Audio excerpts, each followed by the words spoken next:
boogeyman. Run, Randy, run!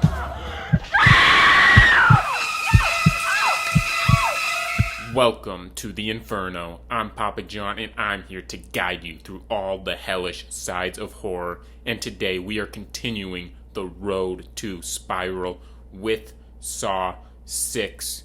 And so, let's get started. So Saw 6 is directed by Kevin Greutert. And basically you have this insurance salesman or the head of this insurance company that has to basically go around making horrible decisions about employees and people whose lives he's affected. And then you also have the cop storyline as they're trying to figure out who the new Jigsaw is. And obviously we all know, if you've seen this franchise, that Hoffman is the perpetrator. And so you kind of get his perspective on how he's trying to avoid being caught. And the first thing I have to say is that I honestly really enjoyed this movie. I loved it, and I loved the whole insurance theme that they had going through, and just how it kind of even played out in this funhouse-like environment. It kind of combines the more escape room funhouse elements that you got in 1, 2, and 5 with the more torture porn type of stuff that you get in 3 and 4, and you just kind of get them all combined into this just fun but twisted type of just scenario that the main insurance guy has to go through and choose who dies and who lives. And I think that whole aspect of this movie is done phenomenally. I love the execution of the traps in this movie, the creativity put into them. They don't seem quite as bad as maybe the next movie on this list, and they just feel great, and I had a whole lot of fun watching them go through the scenario. In terms of Hoffman, who's been an issue for the previous 2 movies, I do think he's better in this movie, but I still think it's the weakest part of the movie.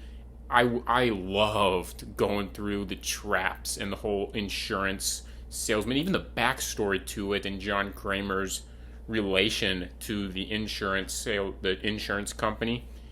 But every time it would cut back to Hoffman and the police and everything, I just rolled my eyes. I shook my head. I didn't care about that side of the story. One of the things the Saw franchise is known for is its twist endings. And I have to say, the ending to this movie, while I didn't find it that bad, it just felt very lackluster.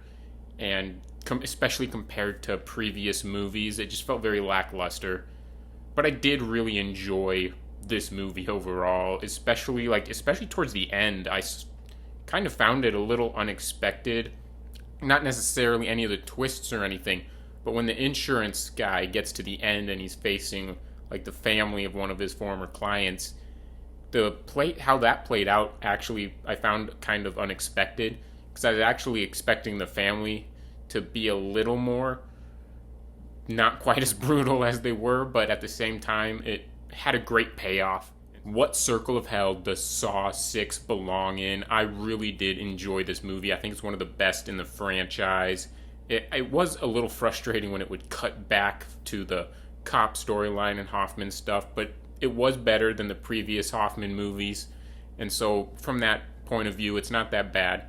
And actually, this is one of those movies that I think, if you look at it purely as a film, it's kind of mediocre, but when you look at it as a horror film, it's great.